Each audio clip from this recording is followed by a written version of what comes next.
You've been chasing peace like it's somewhere out there in a calmer mind, in fewer problems, in a better version of you. But what if the chase is the very thing keeping you restless?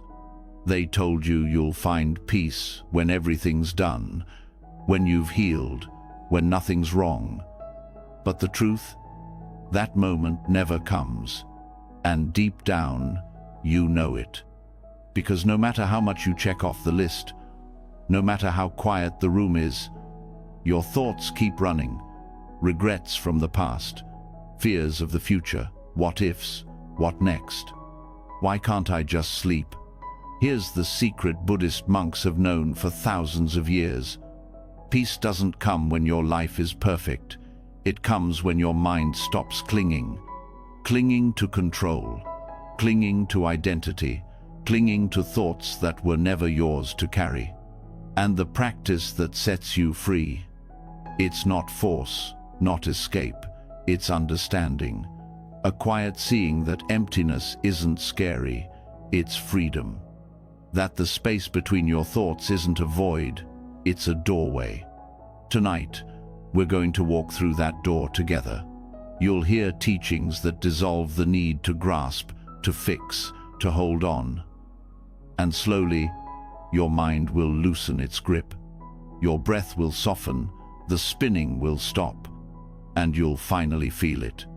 That quiet stillness underneath it all, the peace that was never gone, just buried under noise.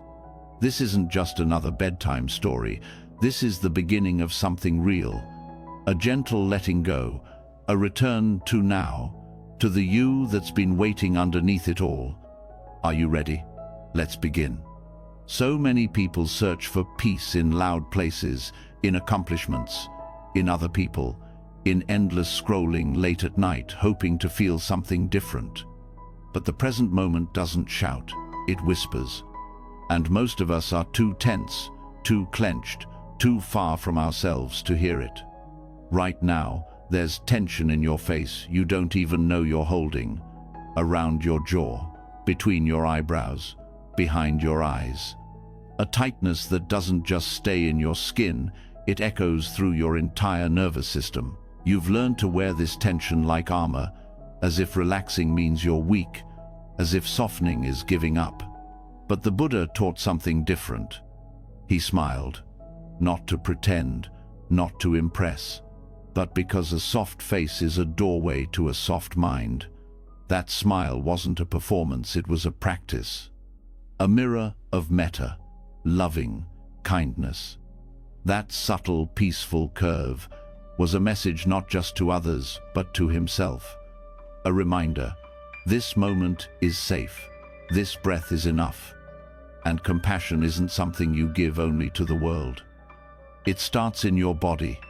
Let's begin. Soften the space around your eyes. Let your forehead melt, like warm wax loosening the tight places behind your thoughts.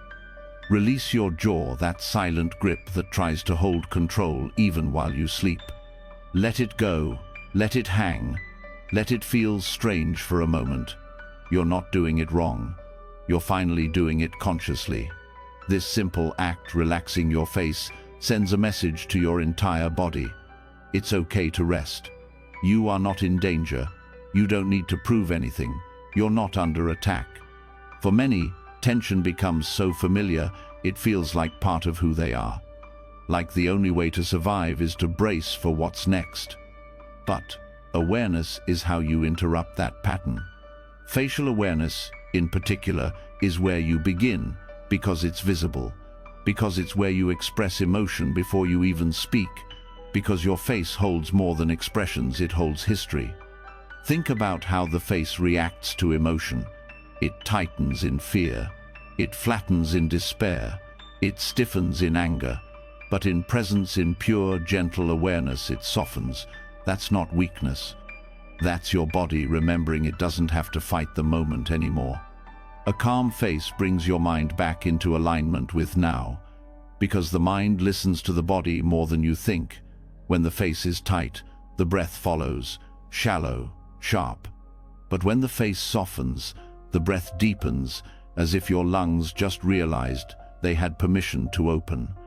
And with that breath, a deeper awareness arrives. Not from outside, from within. This is the foundation of Buddhist facial awareness.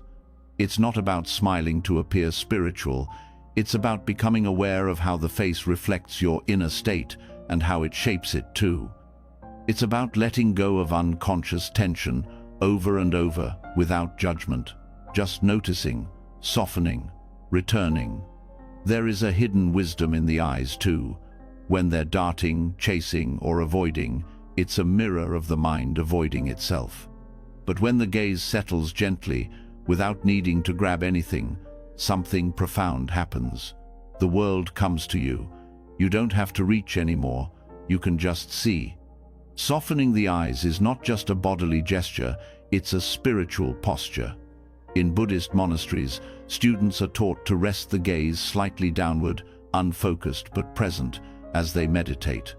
Not because there's something magical in that direction, but because it lowers the mental urgency to react. It brings you closer to quiet. Facial awareness is often overlooked in meditation teachings, but it is one of the most direct ways to return to the present moment. Not through thinking, through sensing. When your face is soft, metta becomes more than an idea. It becomes embodied. That kindness toward others starts as kindness toward yourself, toward your skin, your breath, your muscles. You begin to relate to yourself not as a problem to fix, but as a presence to care for, gently, patiently, fully. And this soft attention ripples outward. People notice when your face carries softness. They feel it. It's like being in the presence of someone who isn't trying to win or escape or control the conversation. They're just here, and their calm becomes contagious. The practice of softening the face is not only for quiet rooms. It's especially useful in the moments when you feel triggered, irritated, or overwhelmed. Before you react, soften. Before you raise your voice, soften. Before you write that message, soften. This isn't about pretending to be peaceful. It's about inviting your nervous system to catch up with your higher wisdom. Try it when you're stuck in traffic. Try it in a conversation where you feel unheard. Try it when you're judging yourself. Soften the face, then speak. You'll notice your words change not just in tone, but in depth. Because when your face softens, your heart opens.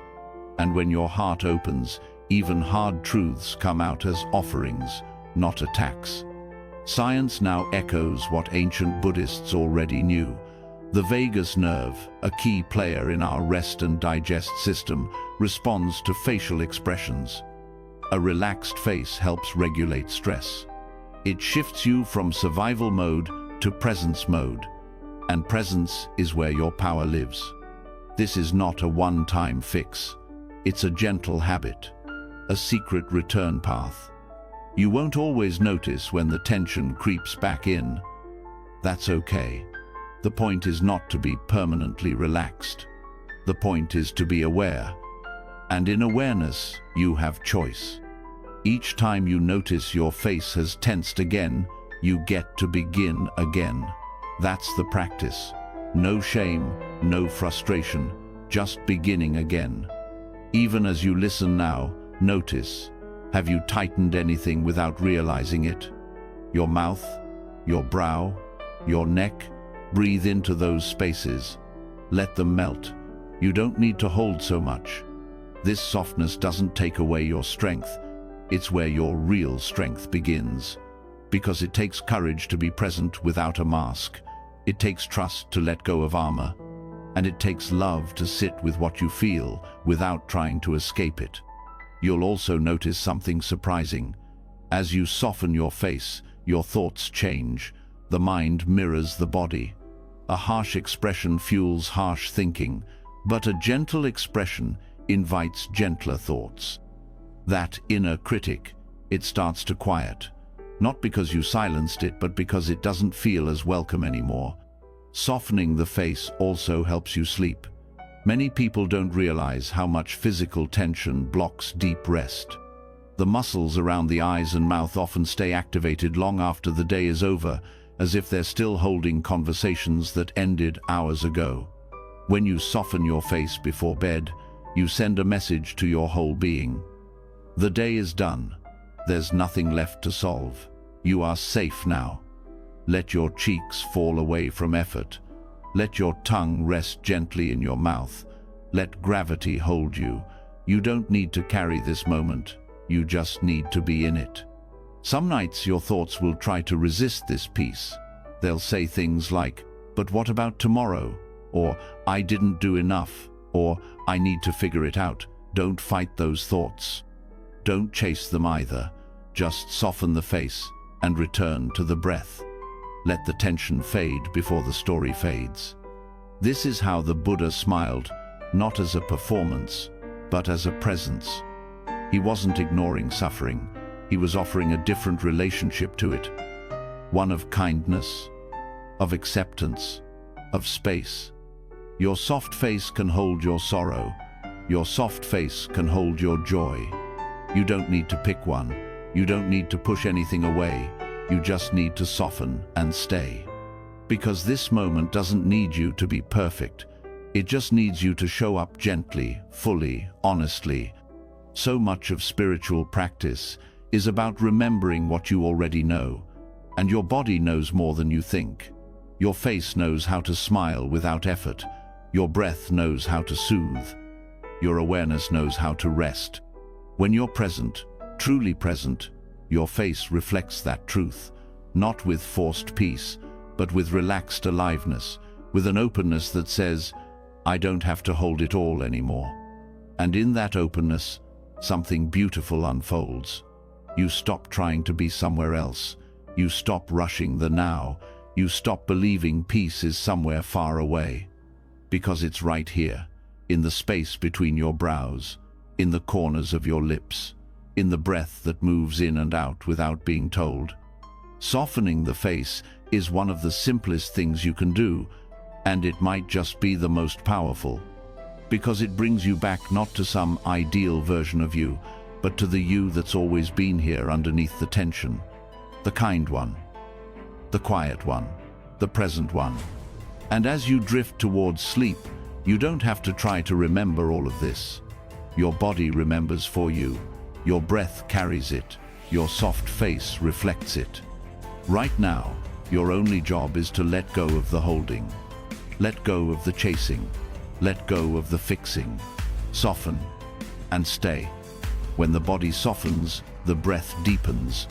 When the breath deepens, the mind slows down. And when the mind slows down, a door opens. A quiet, subtle opening, not into more thoughts, but into the one who sees them, the one who has been here all along, behind the breath, beneath the emotions, before the story even began. In the stillness that follows relaxation, something becomes clear. You're not your tension, you're not your plans, you're not even your thoughts, you're the presence that notices them, the space in which they rise and fall. Thoughts come and go, sensations shift, emotions move like weather. But something watches it all, without needing to change it. That something is awareness. This awareness isn't flashy, it doesn't demand attention. That's why most people miss it. They're too busy being the thinker, the doer, the one who tries to hold it all together. But when you stop trying to fix or manage the moment, you may notice something strange. You're still here, even without effort, even without control. This is reflexive awareness. Not awareness of a thing, not the breath, not the body, not the sounds, but awareness of awareness itself. The recognition that you are the knowing, not just the known. The observer, not only what's being observed. This is not about thinking, "I am aware." It's not a concept, it's a shift. A clear seeing that requires no thought to sustain it. Most people live identified with what passes through awareness, their thoughts, their feelings, their roles. They become the sadness, the anxiety, the craving. They forget that all of it is being watched. And if it's being watched, it can't be what you are, because the one watching is always separate from what it sees. This doesn't mean disconnection. It doesn't mean cold distance. It means spaciousness. It means you are not trapped inside your thoughts. You are not stuck in your story. You are the sky, not the storm. And the more you turn toward that silent observer, the more you rest in something stable, something free, something that does not shake when the world around you does. You don't need to force this shift. In fact, you can't.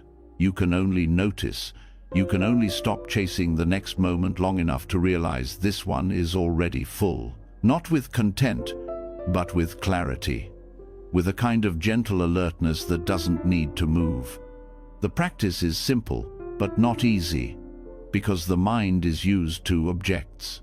It wants to focus on something, the breath, a mantra, a sound. But awareness of awareness means turning attention back onto itself, not with effort, but with interest, with curiosity. What is it that knows you're breathing? What is it that sees this thought appear and fade? Don't try to answer it. Just look. Just rest as that noticing. It's not about disappearing or zoning out. It's about being so fully present that there's nothing left to chase.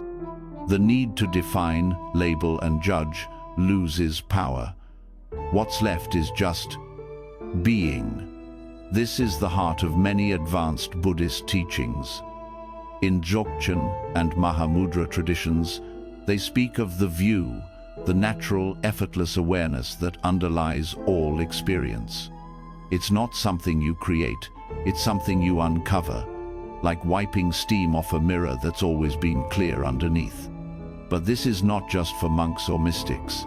It's for you, right now, lying in bed, with your phone glowing and your mind halfway between sleep and thought. This awareness is already here. You've never not had it, you just rarely look at it directly. So, how do you stay with it? First, relax the need to do it perfectly. That's just another thought. Instead, get interested in the one who sees the thought. Don't judge the noise. Let it come. Let it pass. But instead of following each one, rest as the stillness they move through. When a thought arises, notice that something sees it. Stay with that noticing. Let the thought fade, and stay with the clarity that remained. Do this over and over, not as a task, but as a gentle returning, like coming back home after a long day of pretending to be everything else. There's no need to manipulate your experience. Awareness doesn't need silence to notice. It doesn't need special feelings. It doesn't need your mood to be calm. In fact, it shines most clearly when the mind is loud, because then the contrast becomes obvious. I am not this storm. I am the one watching the clouds. You'll find over time that even the sense of being a separate watcher begins to dissolve, because awareness has no shape, no edge. It is not someone looking at something. It is the field in which all appearances come and go. That includes the body, that includes the self. That includes even the sense of being a spiritual person trying to awaken. The moment you try to own awareness, you slip back into the dream. But the moment you rest, as it no grasping, no naming, something opens. A deep ease arises, a silence that isn't empty, but alive. This is not about escaping the world. It's about seeing clearly. When you live from this reflexive awareness, you respond instead of react.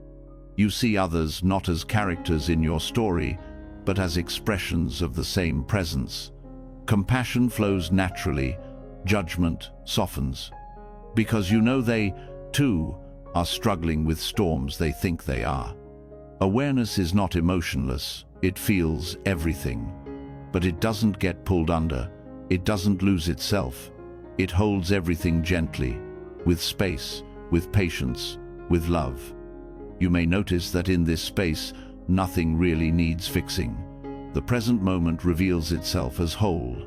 The compulsive urge to chase, fix, escape it quiets. Because when you are deeply here, not just in body but in being, there's nothing missing.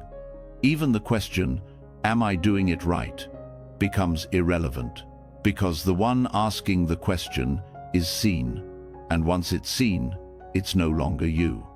It's just another thought, arising and falling, like a wave on the surface of a still lake. This practice transforms more than meditation. It changes how you live, how you listen, how you love. Because when you rest in awareness, you don't need others to complete you. You don't need the moment to be different. You meet life as it is, not with resistance, but with presence. Even conflict feels different. You hear the angry words, but you don't take them in. You feel the rise of emotion, but you don't drown in it. You can feel sadness, but you're not broken by it. Because there is space, because there is seeing, and in that seeing there is freedom.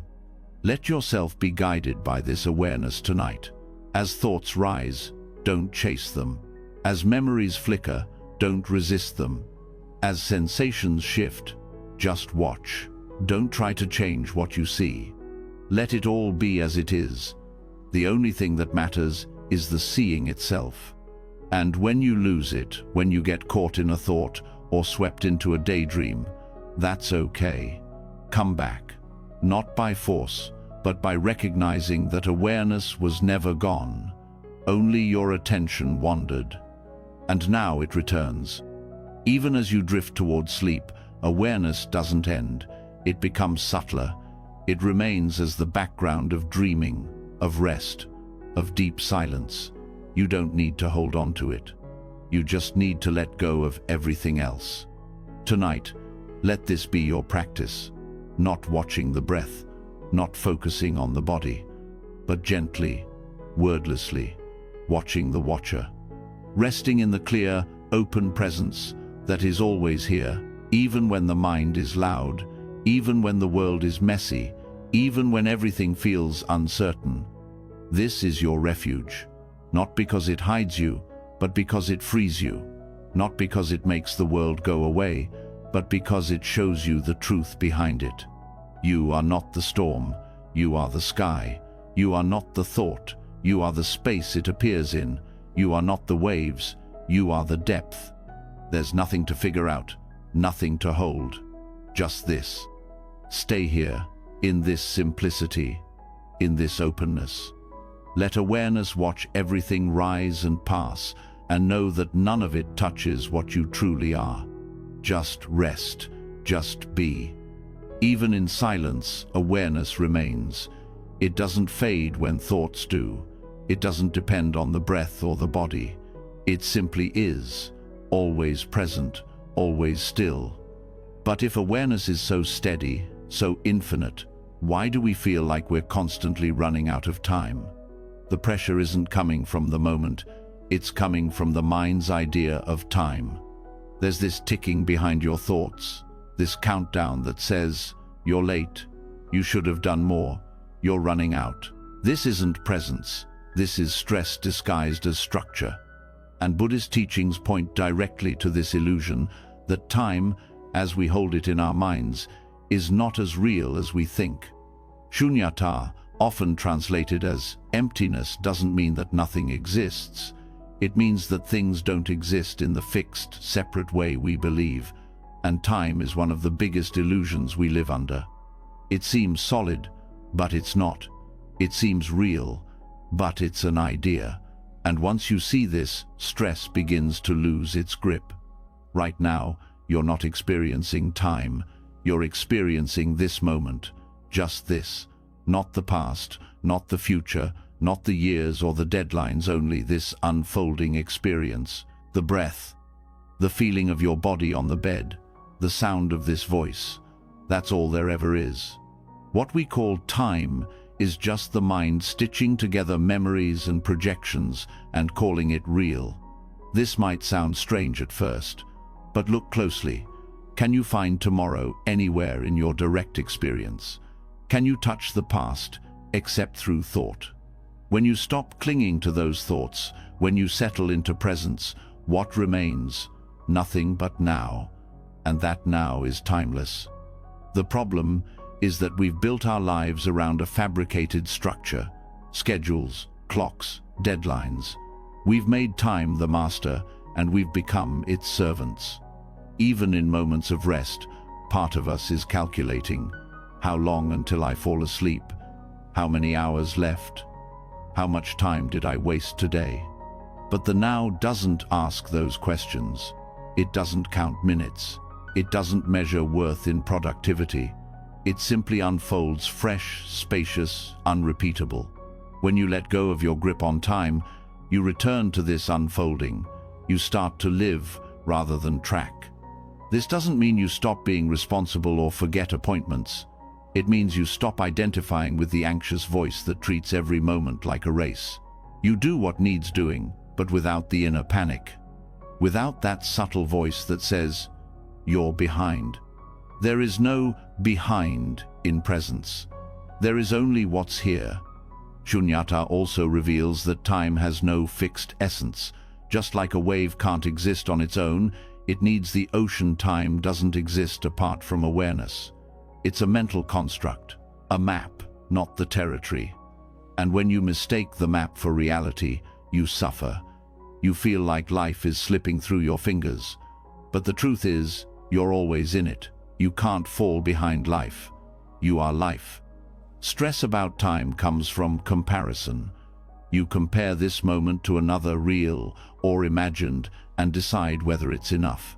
You compare your pace to others. You compare your age to some imagined timeline. You compare your progress to a goal you barely remember setting. All of this lives in thought. None of it is happening in the present. The mind holds on to past events as if they can be changed.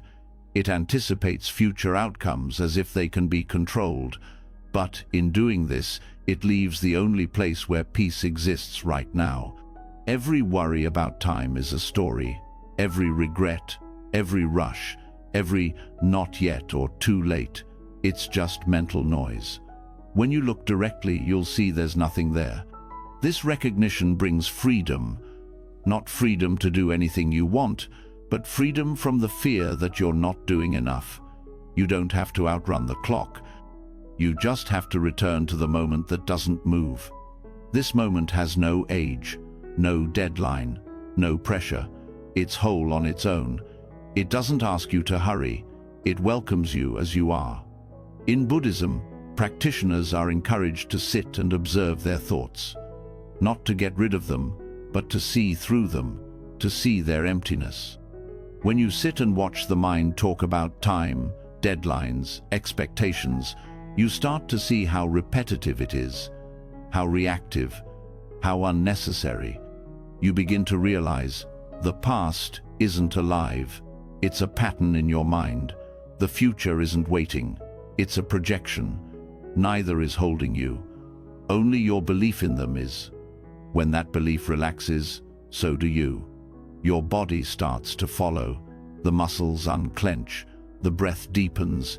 The nervous system rebalances. Because time-based stress isn't just mental, it lives in your physiology. When the mind says, "not enough," the body braces. It prepares for failure. But when the mind sees there is no time but now, the body rests. This is why many meditation traditions use simple anchoring phrases like "just this" or "nowhere to go, nothing to do." Not to make you lazy, but to loosen the grip of false urgency. That urgency is a habit, not truth. And, like all habits, it can be replaced. Every time you notice yourself checking the clock, pause. Take one conscious breath. Ask yourself, is there an emergency right now? Almost always, the answer is no. What feels urgent is usually just a thought spinning in circles. This is not about ignoring reality, it's about responding with clarity. You still show up, you still take care of your life, but you do it from stillness, not strain. And this stillness is what time can never touch. It's deeper than your schedule, it's older than your plans. It's the still point that was here before the calendar was invented. You can sense it in the space between thoughts. You can feel it in the pause after a breath. You can find it in those moments when you forget what time it is, not because you're distracted, but because you're fully here. Those moments are glimpses of truth. They're reminders that time is a tool, not a cage. That presence isn't found in minutes or hours, it's found in awareness, in attention, in being. Even the body doesn't experience time the way the mind does. It's always in now. Hunger, warmth, tension, all sensations happen in the present. It's only the mind that tells a story of before and after. The body just is. When you start living more from the body, from presence, you begin to feel timeless. Not in the sense that you stop aging, but in the sense that you stop suffering under the weight of age, the pressure of goals, the panic of passing years. You begin to live with more depth and less rush, more wonder and less expectation, more being and less becoming. This isn't a philosophy, it's a practice. It begins with awareness, with watching how often the mind uses time to create suffering. I should be farther along. It's too late for me. What if I don't make it in time? These thoughts are not reality. They're habits, learned patterns. You can learn new ones. You can train the mind to rest in now. Start small. Notice the tension in your body when you're rushing. Ask yourself what you're rushing toward. Ask if peace is available now, without finishing anything. It always is. Let your attention return to this breath. Not the one before it, not the next one, just this. This breath has no clock, no goal. It simply is. In the same way, your being has no clock, no goal. You don't need to become anything. You are already here. The world may ask for your time, but it cannot take your presence unless you give it away. Choose to stay here, not in the story of how late you are, not in the pressure to catch up, but in the fullness of now. Now is not a second on a clock. Now is awareness without distraction, consciousness without division.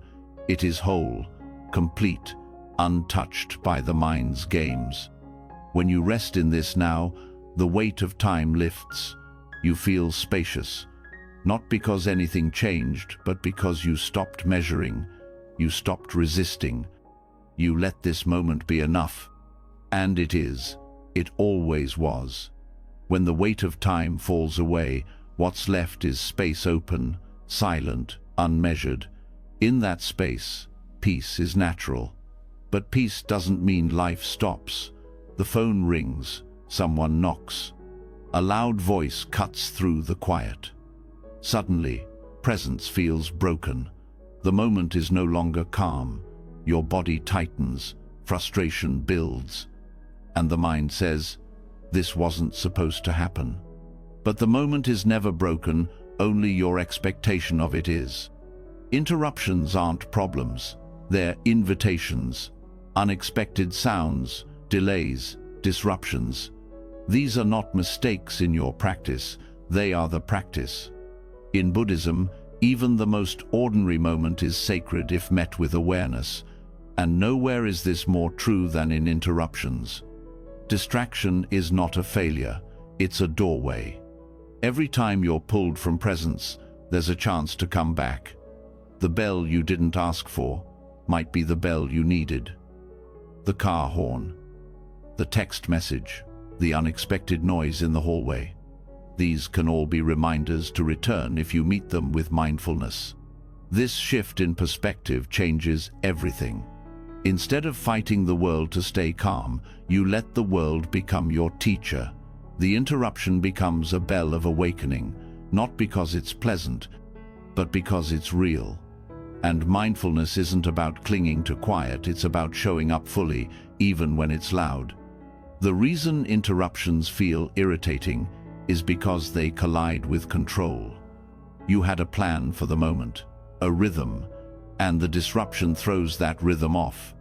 But the truth is, nothing was ever fully under control. The more you cling to a perfect moment, the more fragile your peace becomes. True presence includes disruption. It doesn't push it away. It doesn't wait for the noise to stop. It learns to meet the unexpected with interest, with patience, and even with gratitude. You can start to train this awareness by paying attention to your first reaction. When the interruption happens, when the message comes, when the person speaks, when the sound breaks the silence, what is your body doing? Does your chest tighten? Does your breath hold? Do you judge? Do you tense? The key is to notice. Not to change it, not yet. Just to notice what's automatic. Because what's automatic is often hidden, and once you see it, you have the freedom to choose something different. With time, you can learn to pause before reacting. The moment you hear the disruption, use it as a cue. Let it be a bell. Breathe. Drop the thought that says, "This shouldn't be happening." Return to your body, to your senses, to what is actually here rather than what was supposed to be. Sometimes the interruption will bring up irritation. Other times it might bring sadness, fear, or restlessness. Don't label the response as wrong. Let it be part of your experience. The interruption reveals what was already within you. The reaction is not caused by the sound, it is caused by the mind's resistance to change. Mindfulness invites you to let go of that resistance. Each time you do, you build resilience. You become less fragile, not because nothing affects you, but because you stop needing the world to stay still for you to feel peace. You learn to ride the wave instead of fight the tide. Interruptions also expose habits of mind, the rush to judge, the compulsion to fix, the fear of being thrown off. These are not flaws, they are teachings. Every reaction shows you something about how your mind operates. This is valuable, not because it feels good, but because it shows you where freedom is possible. Sometimes the interruption isn't external, it's internal. A sudden thought, a surge of emotion, a flash of memory. These too are part of the practice. Instead of pushing them away, meet them like you would a sound, with openness, with curiosity. Let them rise, let them fall, watch them pass. The more you practice this, the less power these moments hold. You start to realize that you don't need perfect silence to be at peace. You don't need the world to slow down. You only need to stop fighting what is. In Zen practice, everything is considered a bell, a child crying, a door slamming, even the sound of someone coughing during meditation. All of it is treated as a call to return. Not to escape, but to return to this exact moment, as it is. You can bring this attitude into your life wherever you are. When someone interrupts you mid-sentence, pause, feel your feet, feel your breath. Respond, not from urgency, but from presence. When a plan gets delayed, notice the tension, then soften. Let the delay become your teacher. This is not passive, this is powerful. It's not giving up, it's waking up. Because presence that only exists in controlled conditions is not real presence. But presence that meets chaos with calm, that is real practice. It's also deeply human, because life is unpredictable. People are unpredictable. You will be interrupted. Things will go off course. The power is in how you meet those moments. Start to play with this during your day. When your phone rings at the wrong time, take one breath before answering. When someone cuts you off in traffic, notice the surge, then let it pass before reacting. When your mind starts to wander, smile gently and return. Over time, these little pauses add up. They rewire your nervous system. They create space where reactivity used to live. And in that space, peace becomes possible, not because the world is quiet, but because your awareness is deep. Interruptions also show you how attached you are to your preferences. You like things a certain way. You want your timing, your space, your rhythm. There's nothing wrong with that. But when those preferences become conditions for happiness, you suffer. Mindfulness breaks those conditions. It shows you that joy doesn't have to wait. That peace can be found even in the middle of a mess.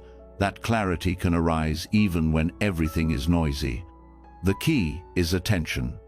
When you give your full attention to what's happening, even if it's not what you wanted, you transform the moment. You stop labeling it as good or bad. You start to see it for what it is, just another part of being alive. That's what makes mindfulness powerful. Not that it protects you from life's messiness, but that it teaches you how to stay awake in the middle of it. Disruptions aren't enemies, they're mirrors. They show you how steady or shaky your practice is. They show you what you're still clinging to. And that's a gift, because you can't let go of what you don't see.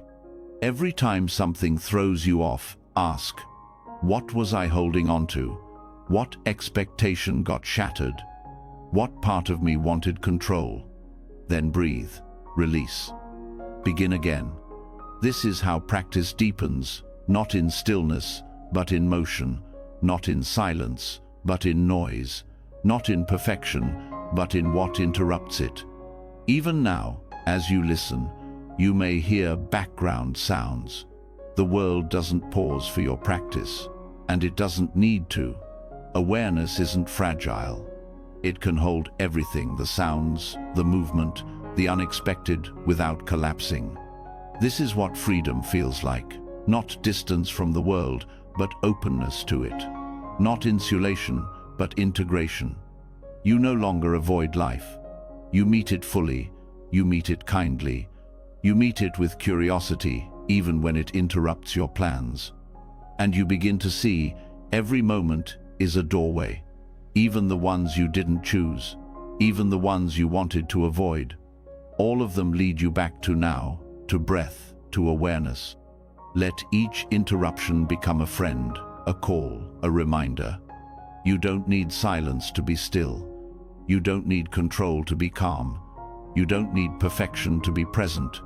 You only need to be here, with this, as it is. Let that be enough. Let that be the practice. Not everything that awakens you comes with noise. Some things return you to presence with no sound at all. After learning to meet the loud and the unexpected with awareness, you begin to notice something quieter, something always present. It was there before the text, before the knock, before the mind reacted. It is the one thing that never left you, even as your thoughts scattered the breath. The breath doesn't demand attention. It doesn't compete. It waits. It moves without needing you to manage it. And yet, when you give it attention, something changes. You start to feel grounded, not in thought, not in ideas, but in something real, something here. The breath doesn't take you away from life. It brings you into it. This is why the breath is often called the middle path. It isn't just a tool to relax. It's not just for calming nerves. It's a thread that weaves through every layer of your being. It joins your physical body to your mind. It brings attention out of the spinning stories and into sensation. It doesn't belong to the past or future, it only lives in the now. When you're caught in distraction, the breath brings you back. When you're overwhelmed, it slows the rush. When your mind races toward unfinished plans or unresolved memories, the breath reminds you that you are not your timeline. You are not your speed. You are not your noise. The breath becomes a bridge, not just between thoughts and stillness, but between worlds. Between the part of you that lives in memory and the part that only exists now. Between your human concerns and your deeper presence, it connects all opposites, movement and stillness, doing and being, effort and letting go. In Buddhist teachings, breath is more than air. It is life expressing itself. In Pali, the word for breath, anapana, refers not just to the in and out, but to the awareness of breathing. This awareness isn't about controlling, it's about joining, about allowing your attention to meet what is already happening, gently, without interference. This subtle meeting creates balance, not just mental balance, but a deeper sense of alignment. Because when the breath is steady, the mind is less scattered, the body relaxes. There's a return not to ideas or labels, but to presence, not to escape life, but to meet it fully. Most people take thousands of breaths each day without noticing a single one, and in that unconsciousness, they live disconnected from their bodies, from their feelings, from their experience.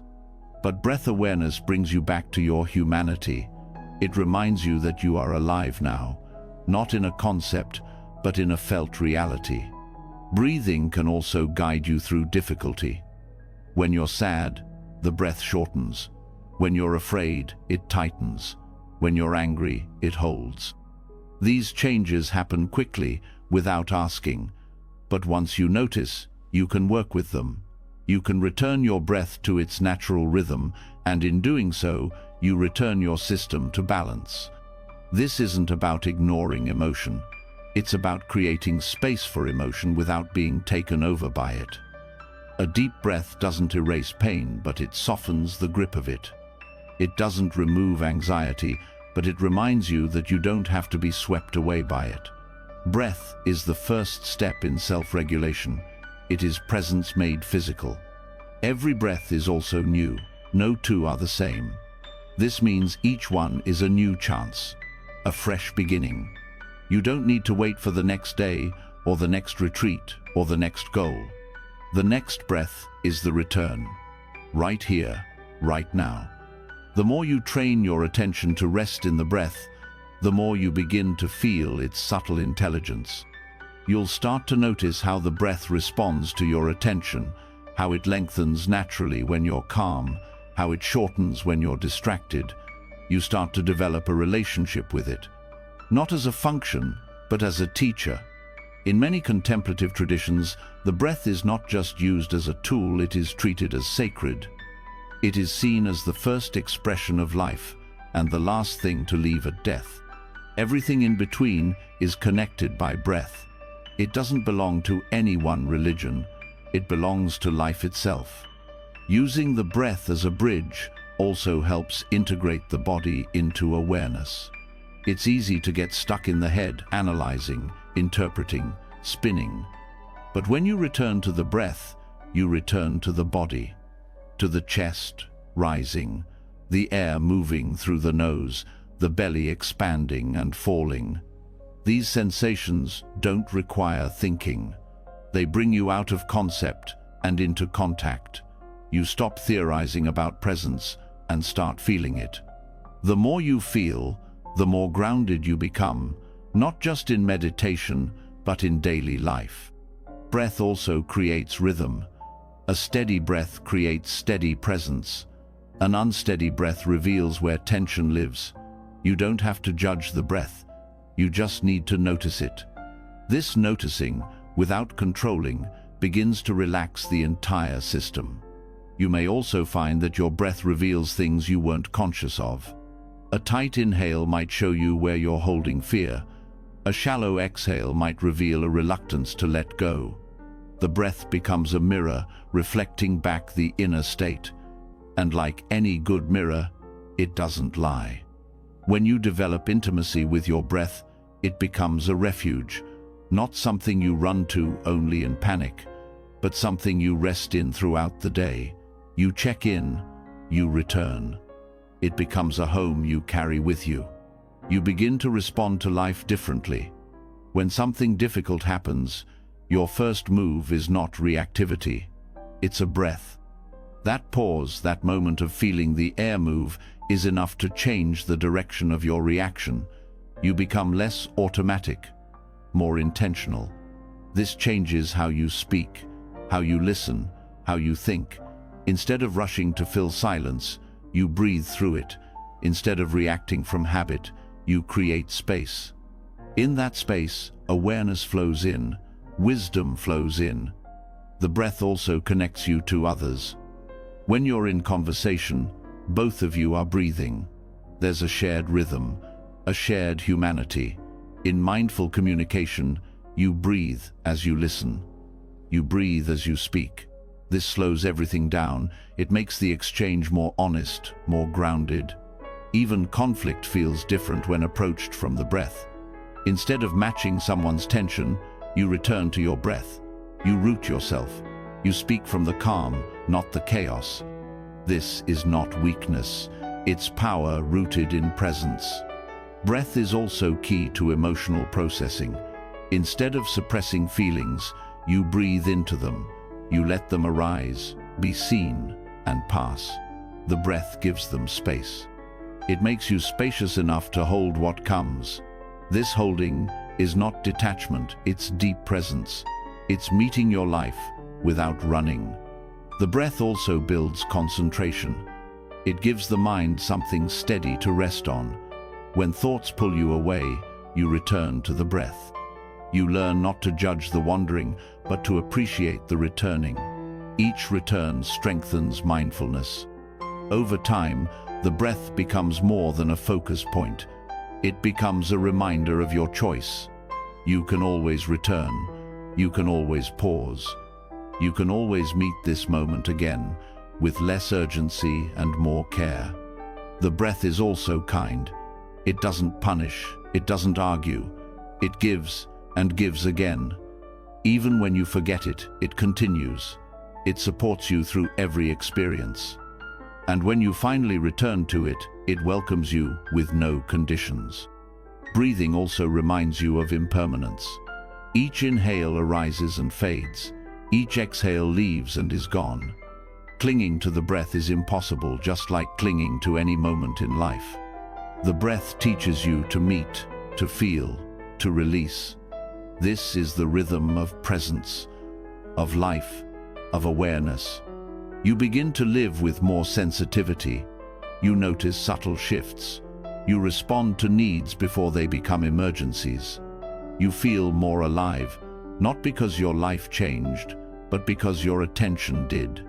The breath doesn't fix problems, but it prepares you to meet them with clarity, with steadiness, with a presence that isn't shaken by change.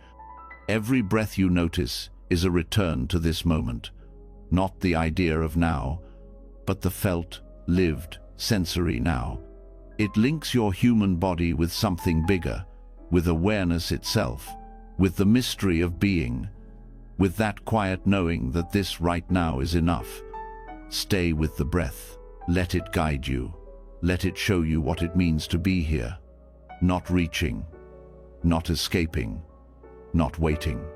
Just here, with what is, with the breath that brought you home. The breath softens the edges of thought. It opens the space between reaction and response. It creates stillness inside movement. And in that stillness, something else becomes clear. There's another voice in the room. Not the voice of the world, not the sound of breath, but a whisper in your own mind that never seems to rest. The inner critic. Even in silence, this voice speaks. It tells you you're not doing enough. It questions your worth. It compares, doubts, judges. Sometimes it pretends to be helpful. Sometimes it tries to protect you from failure or embarrassment. But at its core, it's fear wearing the mask of logic. And for many, this voice has become so normal, so constant, they barely notice it anymore. It blends in as if it were truth. But it's not. Buddhism teaches us that how we speak matters, not just to others, but to ourselves. Right speech is one of the Eightfold Path's ethical principles. Often taught as a guide to external communication, truthfulness, kindness, and purpose, it also applies deeply to how we relate to our own inner world. Because the way you talk to yourself shapes how you live. It shapes your mood, your choices, your capacity to be present. When your inner voice is harsh, the body tenses. The nervous system enters defense. The breath becomes shallow. Your energy gets drained, not by the world, but by your own inner commentary. Words, even silent ones, carry weight. Right speech toward the self begins with noticing. You can't change what you don't hear, so start listening not with judgment, but with interest. How do you speak to yourself when you make a mistake? When you fall short, When you feel uncertain or vulnerable, do you call yourself names? Do you repeat old criticisms? Do you use words that shrink you? The first shift is awareness, not to correct immediately, but to witness, to observe the tone, the pace, the habit. This observation alone begins to create space between you and the critic. It reveals that this voice is not who you are, it's a pattern, and like any pattern, it can be changed. Right speech asks 3 questions before speaking. Is it true? Is it kind? Is it necessary? Apply those same questions to your inner voice. When the mind says, "You're a failure," pause. Ask, "Is this true, or is it just fear?" Ask, "Is this kind? Would you say this to someone you love?" Ask, "Is this necessary? Does this comment bring clarity or confusion?" Most of the time, the critic fails the test. Its words are exaggerated, its tone is unkind, its impact is heavy. Recognizing this doesn't mean fighting the voice, it means shifting your relationship with it. You don't have to argue. You don't have to agree. You can simply choose a different response. Gentleness is not weakness. Speaking kindly to yourself doesn't mean lying or avoiding responsibility.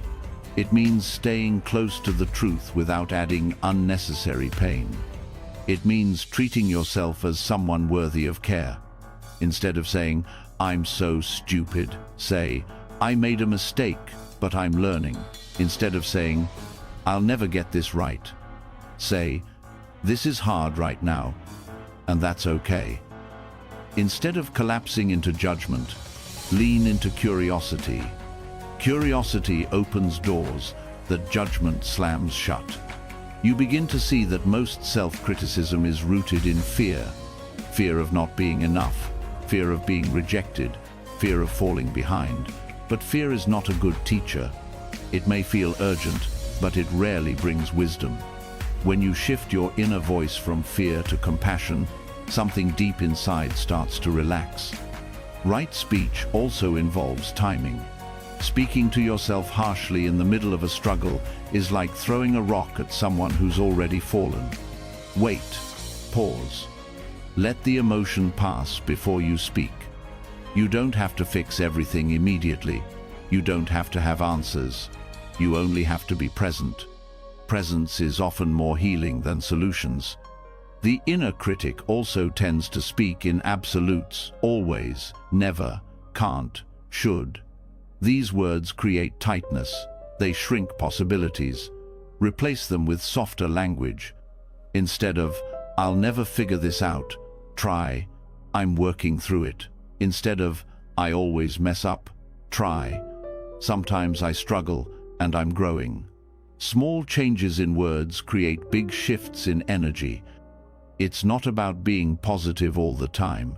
It's about being honest without being cruel. It's about meeting yourself where you are, not where you think you should be. Compassionate speech toward yourself also means naming the good. The mind often clings to flaws and overlooks growth. Take time to acknowledge effort, to notice progress, to say thank you to yourself. Not in a forced way, but in recognition of truth. You've made it through difficult days. You've learned. You've kept going. That deserves to be seen. The more you practice right speech internally, the more natural it becomes.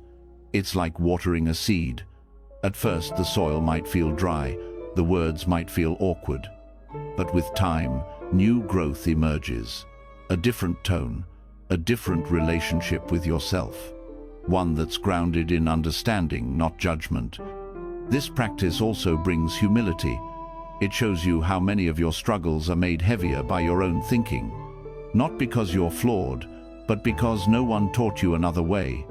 Now, you have the chance to learn, to speak differently, to relate to your inner life with care. Right speech also includes silence. Sometimes, the kindest thing you can say to yourself is nothing at all. Let the breath speak. Let the body speak. Let presence hold what the mind tries to label. Words are powerful, but they are not always needed.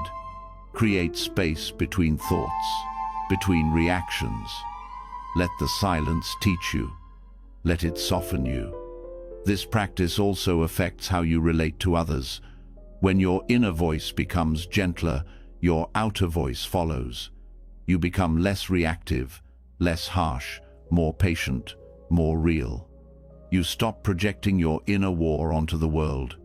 You also become more forgiving, because you know what it feels like to struggle with your own mind.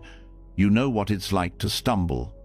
So you meet others with empathy, not judgment. This is not weakness. It's maturity. Self-compassion creates a foundation of safety. From that foundation, growth is possible.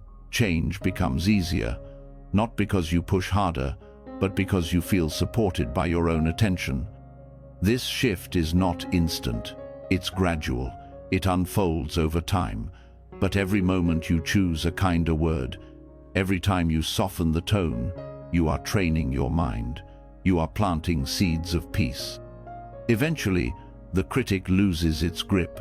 It still appears, but it no longer controls. It becomes background noise, not the main voice.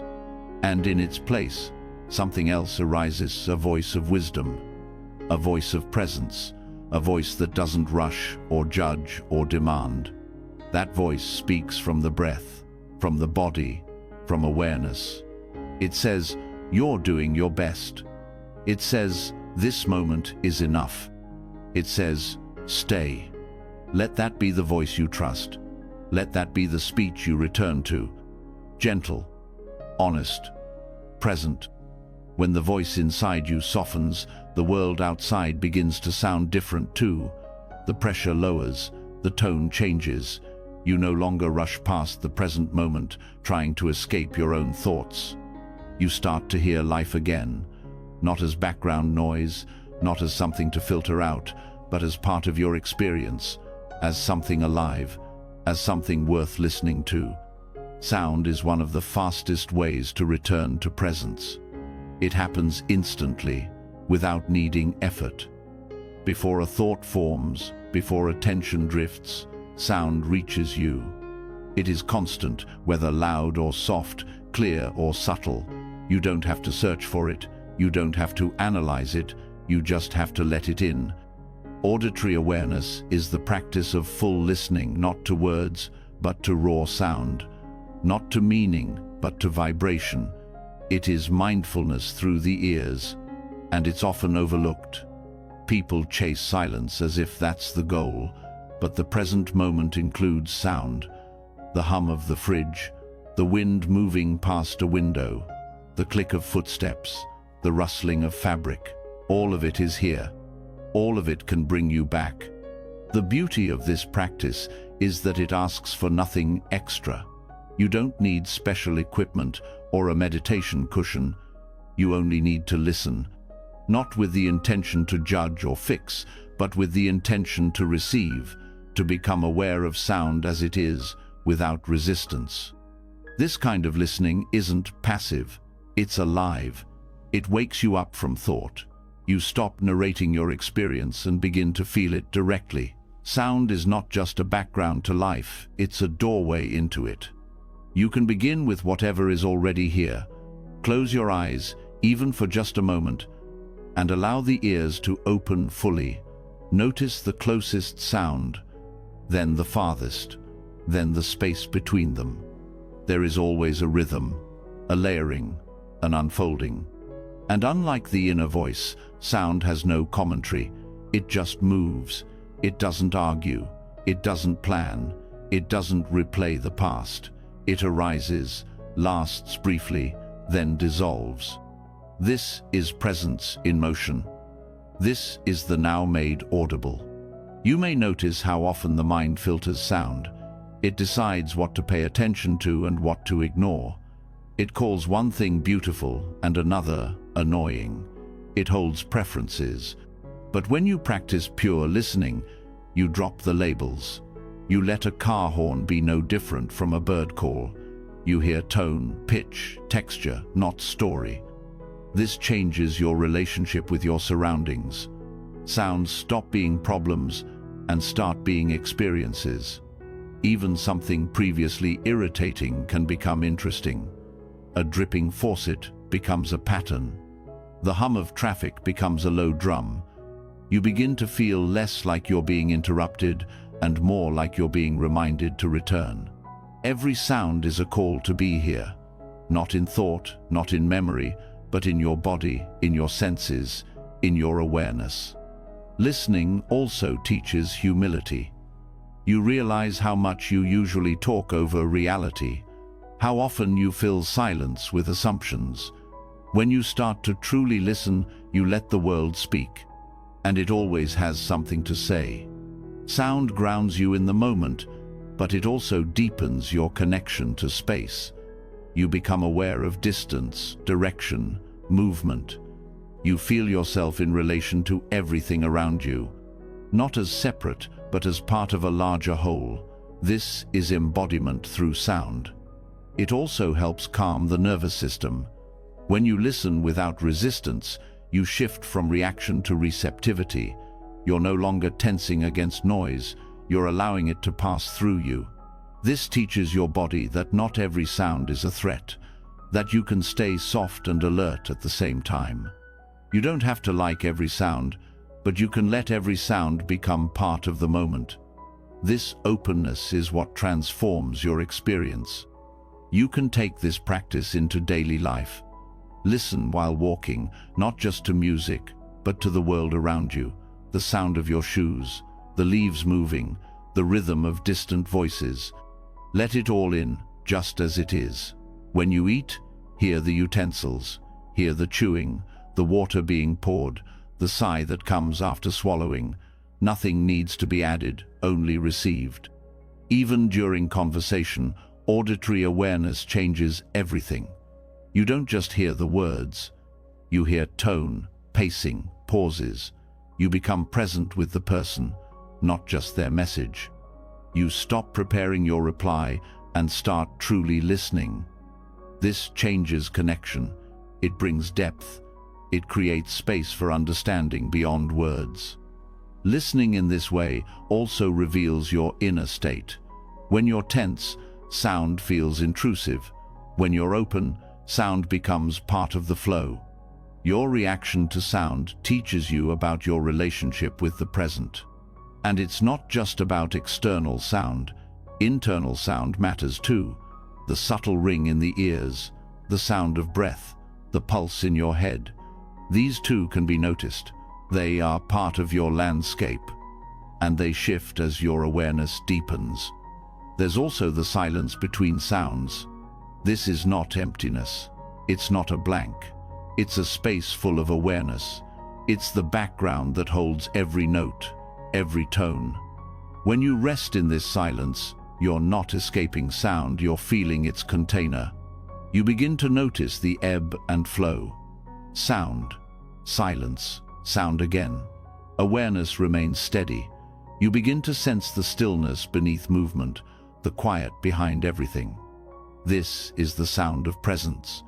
Not something you hear with ears, but something you feel with your whole being. Auditory awareness can even support emotional healing. Music, tones, chants, all have been used across cultures for transformation. But even beyond structured sound, the act of listening itself can be healing, because it brings you out of mental loops, because it invites you back into contact with what is real. You're not asked to understand, only to hear, only to let go of resistance long enough to let life touch you again. There is something deeply honest about sound. It doesn't lie. It doesn't pretend. It can't be held or controlled. It arrives and leaves on its own. It teaches impermanence. It teaches surrender. And the more you practice listening, the more sensitive you become, not fragile, but aware. Aware of nuance, aware of change, aware of presence within movement. This awareness grows without effort. You don't have to analyze. You don't have to control your hearing. You simply have to return, over and over, to what is already here. Let sound guide you. Let it bring you back. Let it hold you in now. No thought is needed, no explanation, just this, just hearing, just presence unfolding in your ears. That is enough. That is the path. Sound draws you back to the moment again and again, not through force, but by its very nature, fleeting, honest, direct. When you stop resisting noise, you begin to hear clearly.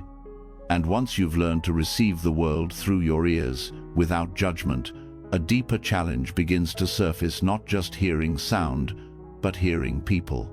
Not just listening to the present, but listening to others, without inserting yourself into every pause. Conversation is where most people forget mindfulness. The attention that was steady during silence begins to drift. The moment someone speaks, the mind begins rehearsing a response, creating arguments, forming stories. Instead of being with the person speaking, you're inside your own thoughts, preparing to be heard. This habit is common, but it prevents real connection. It turns every conversation into a competition for space. Letting go of the urge to prepare your next sentence changes everything.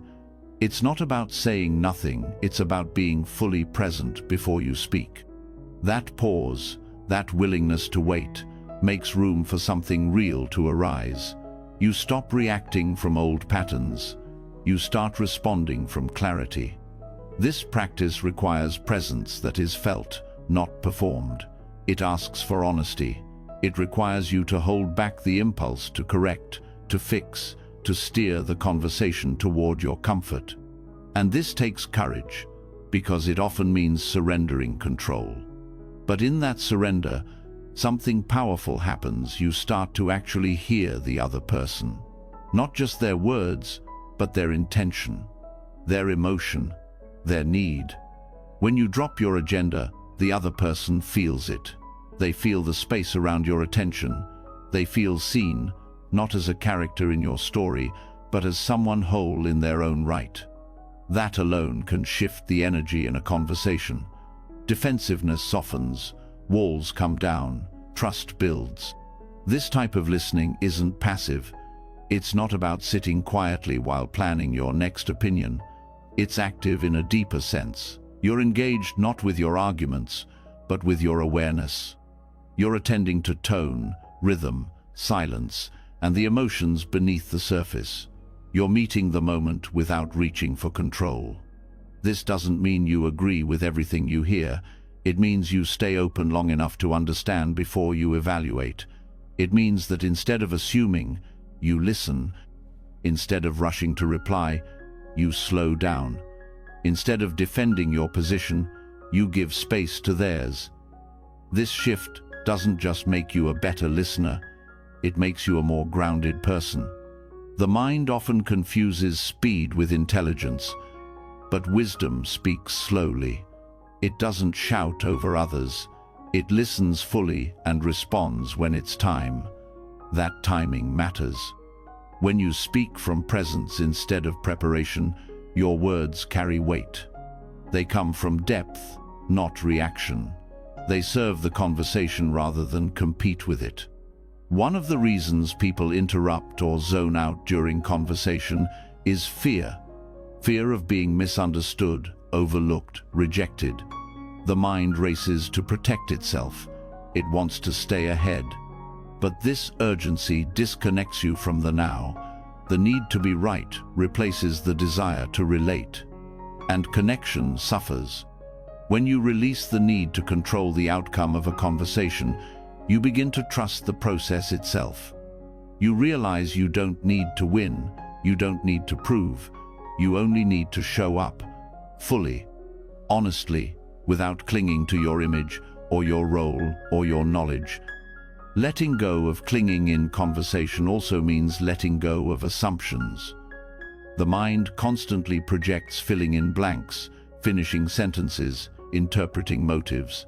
But mindfulness asks you to pause and consider, what if I don't know? What if I'm wrong? What if there's something here I haven't seen yet? This not knowing is not weakness, it's openness. It creates space for learning. It creates room for surprise, for growth, for discovery. It allows the person in front of you to be new rather than a repeat of your past stories. Silence plays a key role in this practice. Most people are uncomfortable with it. They rush to fill the gap. But when you allow space between words, something deeper can emerge. You don't just speak out of habit, you speak when it matters. And sometimes you don't speak at all. Sometimes listening is enough. Being mindful in conversation also means being aware of your body. Are you leaning in or pulling back? Are you breathing or holding your breath? Are your shoulders soft or tense? These physical signals give you insight into your state of mind. They show you where you might be clinging, where you might be resisting. Bringing awareness to these signals helps you self-regulate. It helps you return to presence. You realize that being in conversation doesn't mean abandoning yourself. You don't have to disappear. You don't have to perform. You can be fully here, aware of yourself and the other at the same time. This balance between self and other is the heart of mindful communication. It's not about sacrificing your truth for harmony. It's about holding both truths gently. It's about listening without disappearing, speaking without dominating. You also start to notice your emotional triggers. Certain words or tones may cause reactivity. The old habit is to respond instantly, to defend or withdraw. But mindfulness offers another option. Pause, feel, breathe, then speak. That small shift changes everything. It breaks the cycle of unconscious reaction. This practice can be especially powerful in difficult conversations. When emotions are high, the urge to cling is strongest.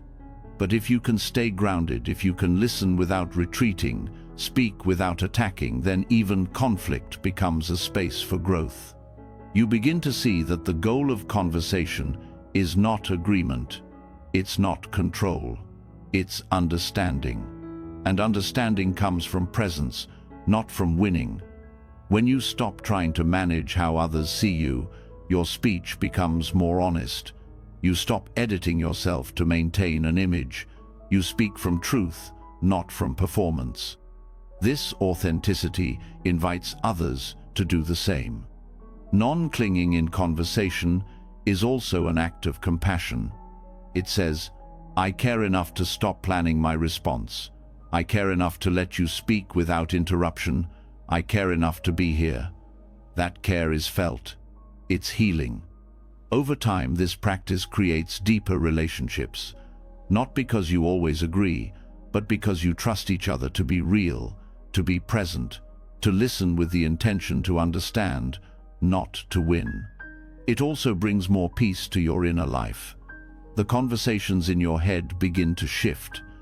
The same patience you practice with others starts to extend inward. You become less reactive, not just externally, but internally. You notice when your mind starts preparing, rehearsing, judging, and you come back. You breathe, you stay. You learn to trust that presence is enough, that you don't have to control everything to be okay. And as that trust deepens, so does your freedom. You begin to enjoy conversation again, not for the outcome, but for the connection. Not to impress, but to relate. Not to be heard, but to hear. You stop clinging to your next sentence. You stop clinging to your point. You stop clinging to your need to be understood. And in that release, presence becomes possible. You speak less, but you say more. You listen more, but you lose nothing. You return to now, again and again, even in the middle of dialogue, even in the middle of misunderstanding. This is what it means to be truly present with another human being, to meet them without armor, to listen without grasping, to speak without fear, to stay. Letting go of control in conversation teaches you something that reaches far beyond words. You begin to see that so much of what drives restlessness is not external. It's not the other person. It's the subtle grasping for validation, certainty, and approval. It's the belief that something else needs to happen before you can feel peace, that something more will finally make things feel complete. But what if nothing more is needed? The mind has been trained to move forward toward the next sentence, the next goal, the next version of yourself. And while awareness can slow this momentum, the root of that movement is often harder to face. It's the belief that now is not enough, that you are not enough, that life, in this exact moment, is somehow incomplete. This belief creates tension, it builds pressure, it feeds anxiety. In Buddhist practice, there is a word that offers a different path, santuti. It means contentment. Not passive acceptance, not resignation, but a steady knowing that this moment, as it is, holds enough. This doesn't mean you stop growing. It doesn't mean you stop dreaming. It means you stop tying your peace to the future. Contentment isn't about having less. It's about needing less to feel whole. It's about stepping out of the story that says you'll be okay when you get there, when you reach that number, complete that task, fix that flaw. That story has no end. It only creates a quiet dissatisfaction that follows you no matter how much you accomplish. The idea that something is always missing is deeply conditioned. From a young age, you're taught to strive, to achieve, to improve. And there is nothing wrong with effort. But when striving becomes your identity, you lose sight of presence. You live in the next thing. You forget how to feel content with what already is. Contentment begins with a pause. It starts by noticing what's already here. Your breath, your body, a small quiet.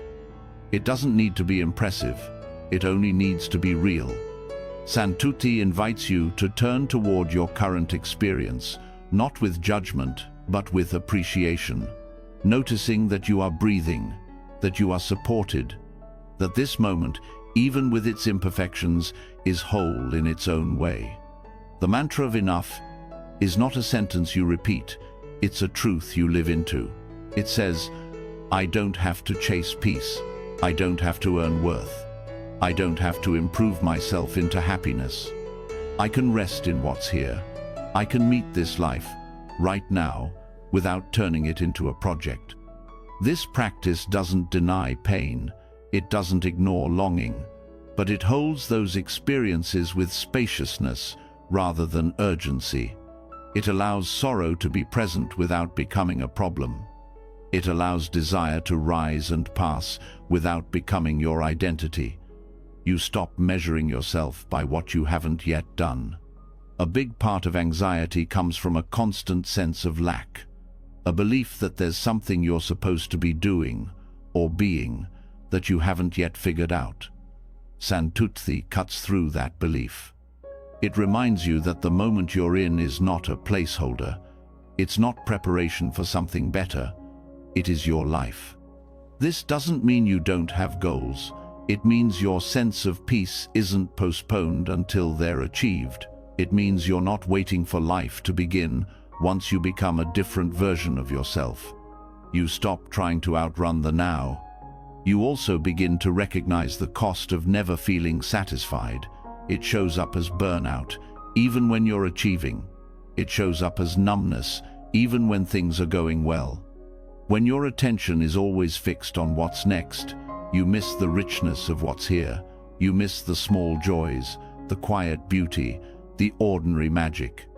Contentment invites you to slow down enough to notice the way light moves across the wall, the rhythm of your steps, the warmth in your hands. These aren't distractions from the important things. They are the important things. When you begin practicing Santuti, you might notice resistance, a voice that says, "But if I stop pushing, I'll fall behind." This voice is understandable. It's been trained to equate striving with value. But contentment doesn't mean giving up. It means working from wholeness, not lack. It means moving with the moment, not against it. And what you find is that when you act from contentment, your actions become clearer. You're not driven by fear. You're not reacting to insecurity. You're choosing from a place of stability. This brings more efficiency, not less. More clarity, not confusion. You also begin to recognize how much of your thinking is about getting somewhere. The mind says, "When I figure this out," or "once this is fixed." These thoughts create tension because they take you out of now. But when you meet those thoughts with awareness and return to Santutti, you feel yourself soften. You remember that the future is always an idea, that you are already here. You don't have to abandon growth, but you can let go of becoming as your identity. You can be rooted in the present and still move. You can hold contentment and direction at the same time. Santutti also helps you relate to others differently. You stop comparing constantly. You stop using other people's lives as a measuring stick. Instead of feeling behind, you feel grounded. You begin to celebrate what others have without feeling like it takes anything from you. You stop turning connection into competition. This inner shift is subtle but profound. You notice when your language changes. You start saying, "This is good," instead of, "It'll be better when." You say, "I have enough," instead of, "I need just one more." You feel less grasping, less craving, more peace. Craving is a central cause of suffering in Buddhist teaching. It's not just craving for things, it's craving for moments to be different than they are. Contentment dissolves craving not by force, but by awareness. You see the craving arise. You don't follow it. You stay. You breathe. This also supports emotional balance. When something difficult happens, you don't feel like your whole piece is ruined. Contentment gives you an inner stability that doesn't depend on mood or outcome. You're able to feel discomfort without collapsing into it. You're able to hold joy without fearing its end. You stop expecting life to feel a certain way before you can relax. You start relaxing now. This practice can be cultivated anywhere. When you eat, notice the taste fully. Let it be enough. When you walk, feel your feet. Let it be enough. When you rest, let it be rest, not preparation for doing more later. Even the breath becomes a place to return, not to control it, but to notice that it's happening, that you are supported, that nothing more needs to happen for this moment to be real. Santutti doesn't come from retreating into isolation. It lives in ordinary life. It grows in grocery lines, in traffic, in waiting rooms. These moments where the mind wants more speed, more progress, are where contentment is most powerful. You begin to notice how often peace is available if only you stop looking past it. This doesn't mean life becomes passive. It becomes intentional. You don't stop creating. You stop overreaching. You don't stop caring. You stop controlling. You trust that now is a place worth living in. And from that trust, your whole inner world shifts. The heart softens, the breath opens, the nervous system relaxes. You stop needing the next moment to fix the current one. You feel the truth of this practice, not as a concept, but as a felt sense.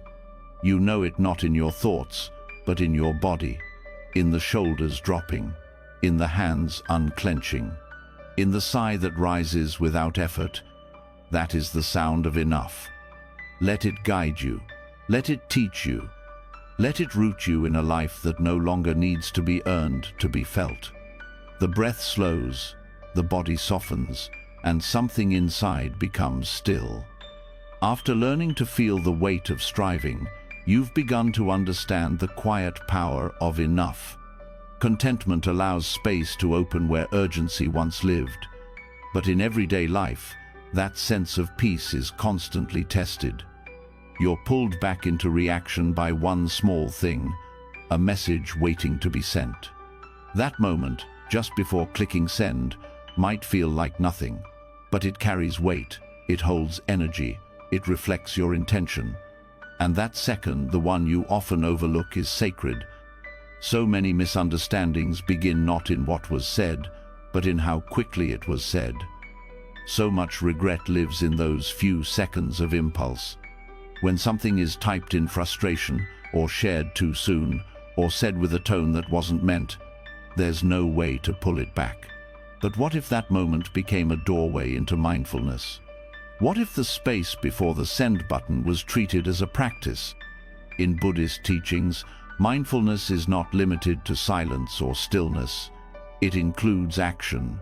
It includes communication. It includes the decisions made in daily life, especially the ones made on autopilot. And in this world of speed, the pause before sending is one of the last places where awareness can return. This practice is not about hesitation. It's not about censoring yourself. It's about checking in with clarity, honesty, and intention. It's about ensuring that what you say reflects what you truly mean. It turns communication into a mindful act, not a reaction. When you pause before sending, the first question to ask is simple: why am I saying this? Not what is the content, not how it sounds, but what is underneath it. Is there reactivity? Is there pressure? Is there a desire to prove something, to control the outcome, to get a certain response? Clarity of intention changes the energy behind your words. Even the exact same sentence, sent from presence rather than fear, lands differently. People feel it, and more importantly, you feel it. Your nervous system doesn't have to brace itself for regret. You speak from alignment, not urgency. The pause also allows you to feel the body. Is there tension in your fingers, in your shoulders, in your breath? Often these signals reveal more than your thoughts do. They tell you whether you're pushing too hard, whether you're grounded, whether you're coming from defense or peace. By becoming aware of the body's state, you create space to shift it. One breath, one unclenching, one exhale. This is all it takes to move from impulse to choice. This choice doesn't only protect others, it protects your own mind. Messages sent in agitation often extend agitation. Words typed in a rush tend to carry the feeling of that rush. But when you pause, you break the cycle. You refuse to pass on restlessness. You take responsibility for the energy you contribute to the world. The sacred pause is a boundary. It holds your words back just long enough to let your heart catch up. It creates a buffer between thought and expression. In that buffer, wisdom can speak, insight can rise, emotion can settle. This is especially powerful during conflict. When emotions run high, the urge to defend or strike back can feel overwhelming, but no message sent in that state will ever bring the peace you actually want. The pause makes room for maturity, for kindness, for restraint. Restraint is not repression. It's not holding in what you truly feel. It's choosing the right moment, the right tone, and the right presence to express what matters most. Sometimes, the pause shows you that the message doesn't need to be sent at all, that it was written in a storm that has already passed, that it was more about being seen than about truly connecting. That silence would speak more clearly than words. Other times, it affirms your clarity. It shows you that your words are true, necessary, and kind, that what you've written holds presence, that sending it serves communication, not your ego. This practice also reminds you that once words are shared, they move beyond you. They take on a life of their own. They're read in someone else's mind, in someone else's mood, through someone else's lens. You can't control how they'll be received, but you can ensure that they were sent with care. The sacred pause is not only useful for difficult messages, it's equally valuable for everyday communication. Texts, emails, comments, all of it becomes part of your energetic footprint. It's not about perfection, it's about alignment. With practice, this pause becomes a habit. You find yourself breathing before responding. You begin editing less and feeling more. Your words become simpler but more meaningful.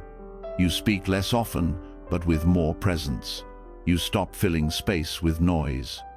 This practice also helps you notice your communication patterns. Do you write to fill space, to avoid discomfort, to chase validation? Do you say yes too quickly? Do you rush to answer out of guilt or fear of being misunderstood? Pausing before sending lets you check in with truth. Is this a real yes? Is this a clear no? Am I speaking from my center or from a script? When you honor that moment before sending, you start to live in alignment. Your words match your values. Your communication reflects your practice. You stop carrying the weight of conversations that didn't feel true. You become lighter. And people feel this shift. They may not say it directly, but they'll sense that you're speaking from presence, that you're not just reacting, that you're choosing. This builds trust. It makes space for real connection, even in a digital world. The pause also teaches patience. In a culture of speed, waiting even a few seconds feels radical. But patience brings depth. It turns messages into offerings, not just exchanges. It turns language into a mirror, not a weapon. You begin to trust the pause. You begin to rely on it. You know that your first draft isn't always your clearest. You give your words time to settle. You let them rise from stillness, not chaos. Sometimes the pause is a breath. Sometimes it's a full minute. Sometimes it's stepping away and returning later. There's no rule. There's only presence, only the willingness to wait for truth. This is mindfulness in action, not in theory, not in silence, but in how you speak to others, in how you show up in conversation, in how you send yourself out into the world, one word at a time. With each message, you have a choice: to rush or to rest, to perform or to connect, to react or to reflect. Let the pause show you the difference. Let it become part of your rhythm. Let it protect what matters most: your attention, your truth, your peace. That pause before sending a message taught you something subtle but transformative. The space between impulse and action is where freedom lives. In that space, you saw clearly. You felt your motives. You breathed before responding. That same awareness, turned inward, reveals an even deeper layer of experience. Beneath every thought, word, or action, something quieter is guiding you. Sensation, not emotion, not story, but the raw feeling tone underneath. In Buddhist practice, this layer is known as Vedana. It's the body's immediate response to experience, the basic flavor that arises before the mind forms opinions. Every moment carries one of three tones: pleasant, unpleasant, or neutral. These tones appear instantly, without language, without logic. They color your reactions long before you realize it. Most people are not taught to feel them. They are taught to jump, move toward the pleasant, flee the unpleasant, ignore the neutral. These reactions happen fast, often without your awareness. You chase comfort, avoid discomfort, and overlook stillness. Not because you're weak, but because you're conditioned to react instead of observe. But when you slow down enough to notice Vedana as it arises, something begins to shift. You see the pattern forming before it pulls you in. You watch the body lean toward or away from. A feeling not because it's right or wrong, but because it's conditioned to protect or pursue. This is the first insight of this practice. Sensation drives behavior. A slight warmth can lead to attachment. A mild irritation can turn into anger. A neutral moment can trigger restlessness. Not because of the content, but because of the tone the body assigns to it. You start to notice this in real time. Someone speaks, and a sensation arises. Before the meaning registers, your body has already labeled it as pleasant or not. That label determines your tone, your response, even your posture. The mind tells a story to justify it afterward, but the root is Vedana. The reactivity is already in motion. This is not a problem, it's information. When you bring attention to the feeling tone without judgment, you begin to pause. Just like the space before sending a message, there is space before reacting to sensation. That space is where awareness enters. Pleasant sensations can be enjoyed without clinging. You feel the comfort, the ease, the joy, but you don't grasp. You don't chase more. You let it be enough. You experience the pleasant without needing to repeat it endlessly. Unpleasant sensations can be felt without resistance. You notice the tightness, the burn, the contraction, but you don't escape. You stay long enough to see that discomfort is not danger, that it arises, peaks, and fades, that you can hold it without collapsing. Neutral sensations can be met with interest. You don't need constant stimulation. You don't overlook what feels empty or dull. Instead, you become curious. You notice the quiet textures of now. You see that what seems boring is often the doorway to peace. Vedana teaches impermanence directly. No feeling tone lasts. Even strong sensations shift. When you observe them without reaction, you begin to trust this truth. The craving for more, the aversion to less, they weaken, not through force, but through seeing. This seeing isn't intellectual, it's embodied. You feel the movement of sensation, the rise and fall, the way it influences thought. You stop being tricked into believing every thought is true just because the body reacts to it. You stop letting sensation define reality. You also become more compassionate. When you see how your own discomfort drives reaction, you understand others better. You see that their sharpness may be rooted in a painful tone. Their distance may come from discomfort. Their behavior may not be personal, it may be conditioned. This softens your reactivity. You become less defensive, less quick to judge, more able to stay with others, even when their presence challenges your comfort. You don't need to protect yourself with blame. You can stay with what is. Vedana also helps you recognize when craving disguises itself. Craving doesn't always feel urgent. Sometimes it's subtle, a gentle tug toward distraction, a small push towards something sweeter. But it's still movement away from now. When you see it, you can name it. Not as wrong, but as impermanent. You don't need to follow it. This builds inner strength. Not the strength to endure forcefully, but the strength to stay with presence. To be with sensation, no matter the tone.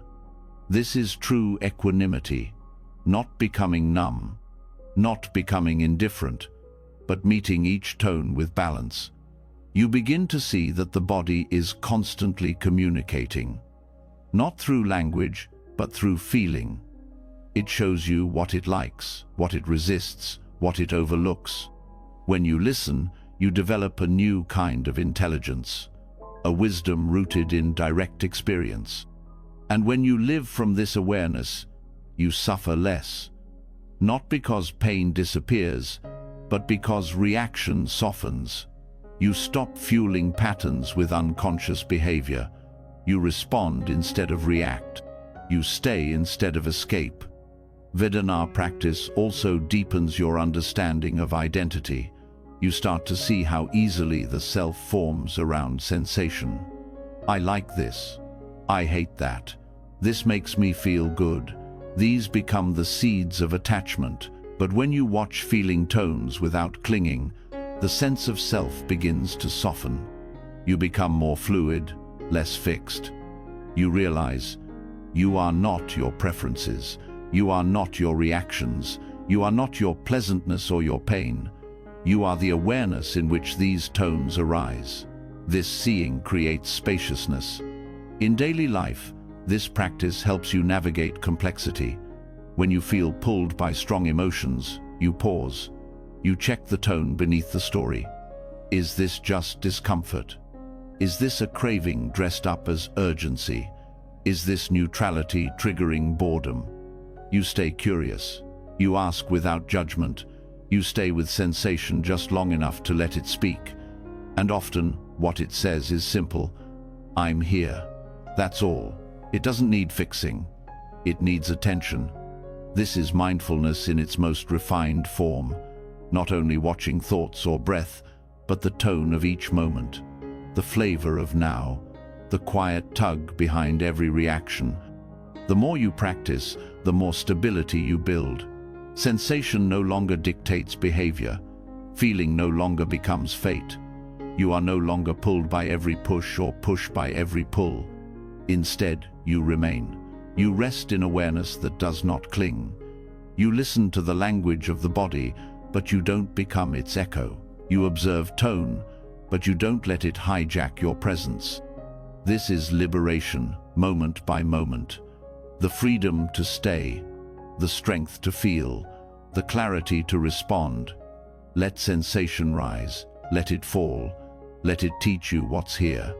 You don't have to control it. You only have to see. The moment you begin to recognize how feeling tones drive your reactions, something deeper begins to surface.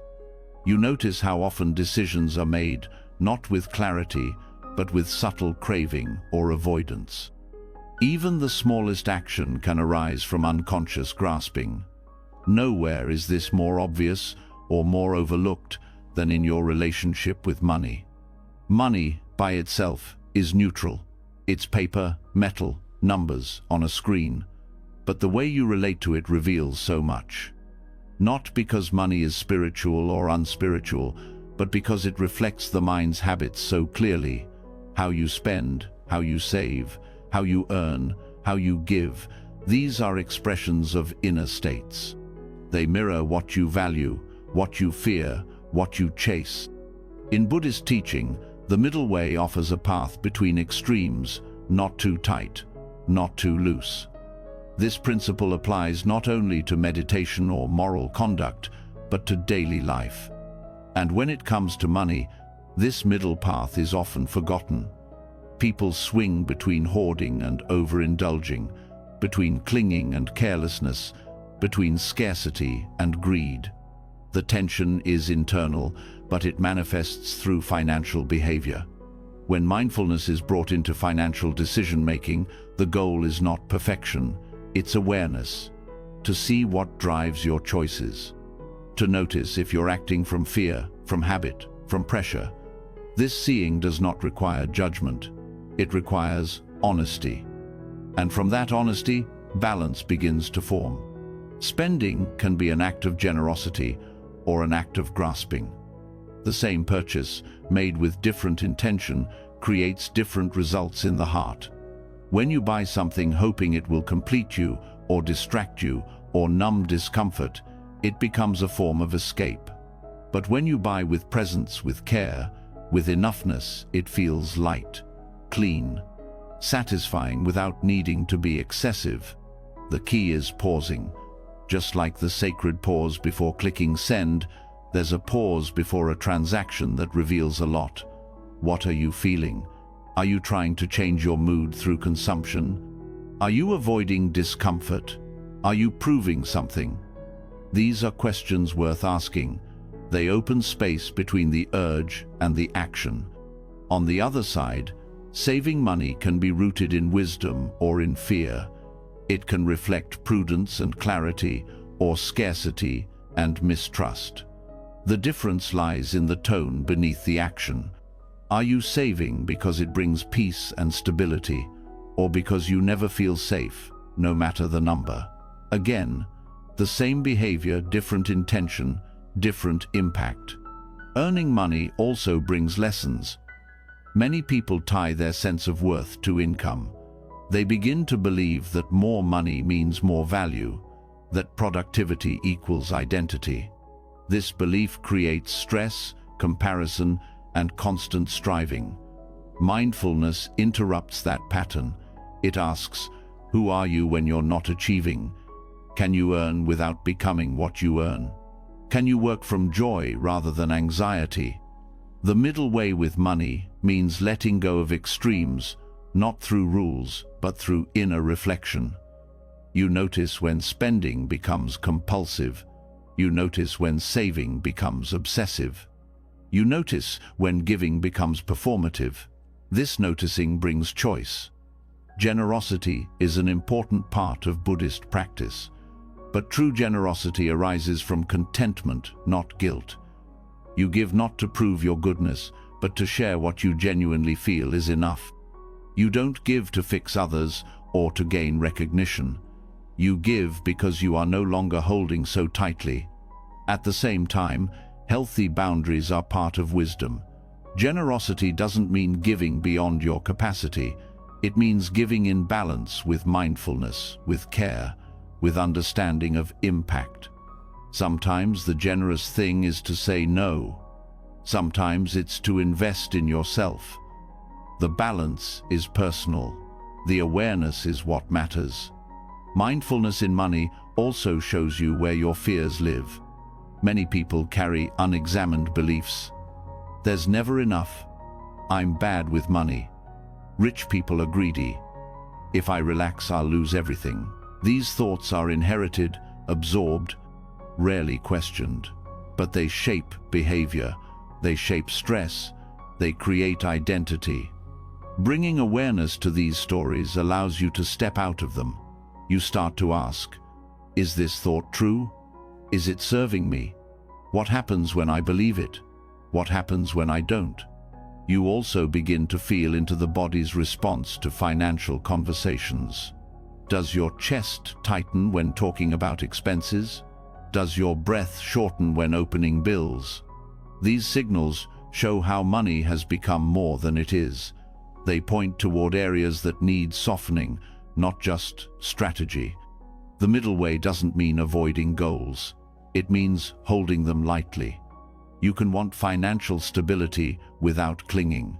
You can build wealth without losing your values. You can be ambitious without becoming aggressive. It's not about rejecting money. It's about relating to it from presence. Mindfulness also brings clarity to consumption, not only in what you buy, but in what you consume through attention. Financial choices are part of a larger ecosystem of values. What you support, where you spend, how you invest, all of it reflects deeper layers of your relationship with life. You begin to notice the feeling behind the desire. Are you seeking comfort, escape, validation? Can you stay with the feeling instead of numbing it through spending? This is not about deprivation. It's about freedom. The freedom to choose rather than react. The freedom to spend with awareness, to save with balance, to earn with integrity. Financial mindfulness is a long path. It's not fixed overnight. But each moment of awareness brings change. You begin to see habits not as flaws, but as opportunities. You begin to feel less controlled by fear. You stop letting numbers define you. This shift doesn't require dramatic action. It begins in small ways. Checking in before spending, breathing before making a decision, reflecting after a financial interaction.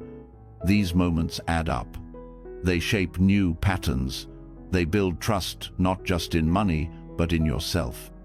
You start to feel peace not from accumulation, but from alignment. You begin to live from enoughness. You let go of constant comparison. You release the belief that your value rises and falls with your bank account. You begin to see money not as the goal, but as a mirror. It shows where you grasp, where you fear, where you resist. It also shows where you trust, where you give, where you rest. Let your financial life be part of your practice. Let it teach you balance.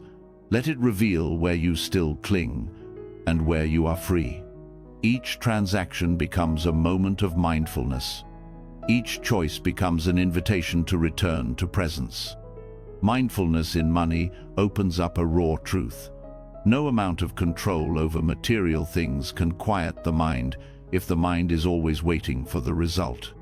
You can track every expense, earn with integrity, give with careened, still suffer if your peace depends on what happens next.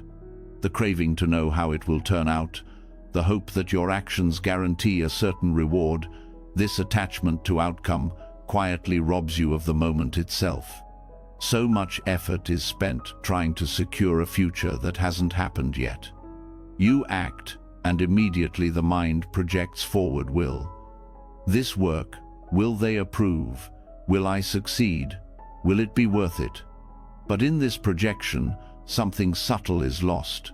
The action is no longer enough on its own. It becomes a tool, a transaction, a test. Equanimity, or upekkha in the Pali tradition, teaches another way. It invites you to participate fully without grasping for results. It's not indifference. It's not detachment in the cold sense. It's deep balance. It's showing up completely for the act while allowing the outcome to unfold however it will. This isn't passive acceptance. It's grounded engagement. You still care. You still give your best. You still show up with presence, but you don't hinge your peace on what follows. You don't make your value, your joy, or your sense of stability dependent on what the world gives you back. Equanimity shifts where power lives. Instead of being at the mercy of outcomes you can't fully control, you root yourself in the action itself. You begin to notice how much energy is wasted waiting for a result, measuring worth by feedback, tying effort to reward. This doesn't mean you stop setting goals. It means you stop losing yourself in their pursuit. This shift requires honesty. You ask, why am I doing this? Is it for recognition, approval, certainty? What am I trying to secure with this effort? And if those things don't come, can I still stand in peace? When equanimity deepens, the pressure lifts.